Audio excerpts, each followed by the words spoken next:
Should the international community be alarmed by the heightened rhetoric of the Russian president during his recent State of the Nation address on Thursday? Welcome, everyone. In today's video, we'll discuss Putin's stark warning to NATO, which has left Macron in a state of panic. President Vladimir Putin has issued a threat to employ nuclear weapons if Western powers station troops within striking distance of Russia. Before we delve further into the video, if you're new to this channel, remember to hit the bell icon to subscribe so you won't miss out on informative videos we'll be uploading in the future. His recent statements during a State of the Nation address on Thursday echoed those of Dmitry Medvedev, a staunch Putin supporter who held the presidency from 2008 to 2012 and served as prime minister before assuming a prominent security role in 2020. Throughout the Ukraine conflict, Medvedev has repeatedly hinted at the possibility of nuclear confrontation and has used social media platforms to direct obscenities and threats toward Western leaders and states. Putin has now escalated tensions further, responding to French President Emmanuel Macron's remarks on Monday regarding the potential deployment of European troops to Ukraine. Putin made his warnings at his annual national address, which was carefully choreographed and televised live, resulting in sound bites and quotes that Russian media would likely repeat and remark on for days. The West has announced the possibility of sending Western military contingents to Ukraine. Putin stated on Thursday the consequences for potential interventionists will be far more tragic. They should finally know we have weapons capable of hitting targets on their land.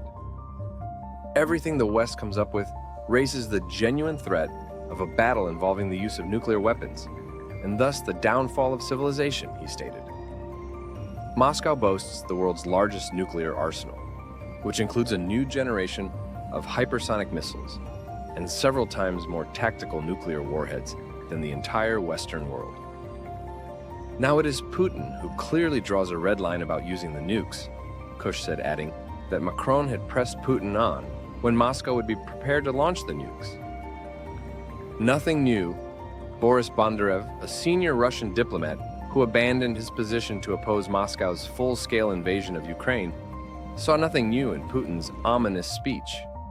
The warnings were Putin's usual scares and a projection of his own unrealized desires on the West, according to Bondarev, who worked in the United Nations headquarters in Geneva until 2022.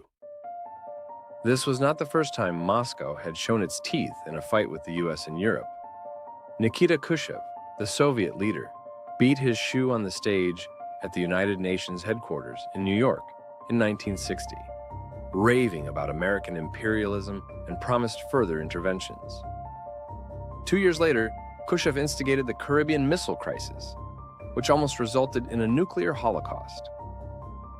Soviet authorities in the late 1970s and early 1980s constantly hinted at the danger of nuclear war until Mr. Gorbachev initiated his perestroika reforms, which elicited comfort in the West but buried the USSR.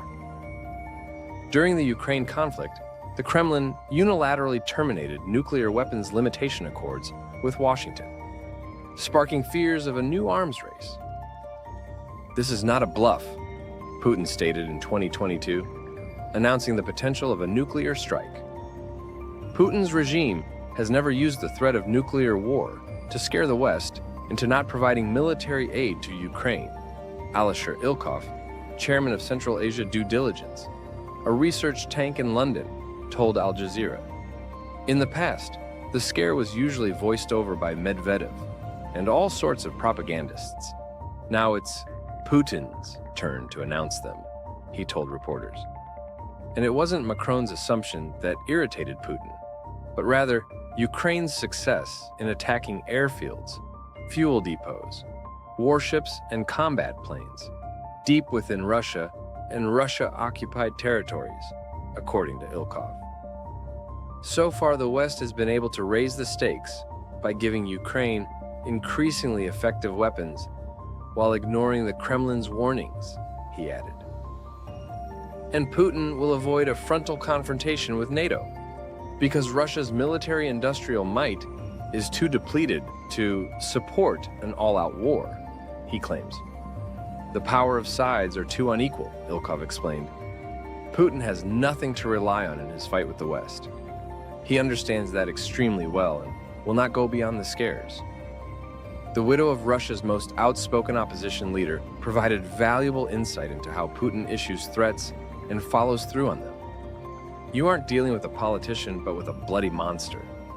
Putin is the leader of an organized criminal organization, Yulia Navalnaya, whose husband Alexei Navalny died on February 16th in an Arctic prison, said in a video on Wednesday.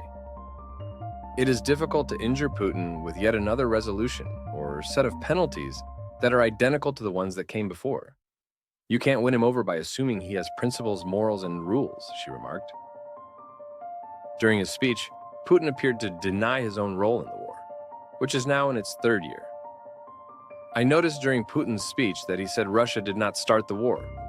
Ivar Dale, a senior policy advisor at the Norwegian Helsinki Committee, a human rights organization, told Al Jazeera. He considered the risks, chose to try it, and failed. The right thing to do now is to withdraw all troops from Ukraine and stop threatening innocent people with nuclear holocaust, Dale stated. Putin's blackmail is not his first, and it will most likely not be his last. And the West should send NATO soldiers to help Ukraine, according to an Eastern Europe expert. The emergence of Western servicemen in Ukraine will, of course, cross yet another red line. Nikolai Metrin of Bremen University, Germany, told Al Jazeera. Although it would very much help Ukraine and give it a chance to free several brigades that are currently guarding the rear and the border with a breakaway and pro-Russian Moldovan region of Transnistria. Russia warns of direct conflict with NATO if troops from alliance members fight in Ukraine. The Kremlin has warned NATO's European allies that sending troops to fight in Ukraine would lead to the inevitability of war between Russia and NATO. Following France's statement that despite a current lack of consensus, nothing, including sending Western forces to fight on the Ukrainian side, should be ruled out in terms of preventing a Russian victory in Ukraine. Following a summit of continental leaders in Paris on February 26th, French President Emmanuel Macron stated that there was a broad consensus to do more and faster for Ukraine, with participants agreeing to form a coalition to provide Ukraine with medium and long-range missiles and bombs to support Kiev's efforts to repel Russia's invasion. Macron told a news conference that there was no consensus on sending European ground soldiers to Ukraine, but that nothing should be excluded in order to achieve our objective. Russia cannot win that war. When asked about Macron's remark, Kremlin spokesman Dmitry Peskov responded on February 27th that the very fact of discussing the possibility of sending certain contingents to Ukraine from NATO countries is a very important new element. The United States has stated that it has no plans to send ground troops to Ukraine, while Germany, the United Kingdom, Spain, Poland, and the Czech Republic have all denied any involvement in the conflict.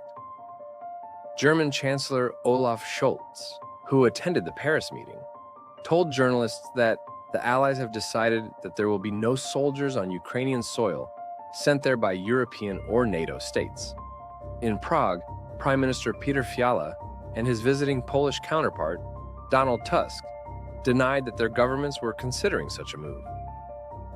I am convinced that we should develop the paths of support that we embarked on after Russia's aggression, Fiala told a news conference alongside Tusk.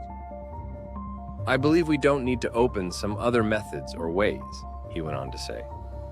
Poland does not plan to send its troops to the territory of Ukraine, Tusk stated in a statement. NATO Secretary General Jens Stoltenberg told the Associated Press on February 27th that NATO allies are providing unprecedented support to Ukraine, but there are no plans for NATO combat troops on the ground in Ukraine. French Foreign Minister Stephanie Sauer sought to explain Macron's words, saying the president intended to send troops for specific missions like mine clearance, on-site, weapon production, and cyber protection. This may necessitate a military presence without crossing the threshold of fighting, Cyr told French legislators. Zelensky, who spoke virtually at the Paris gathering, urged European leaders to ensure that Russian President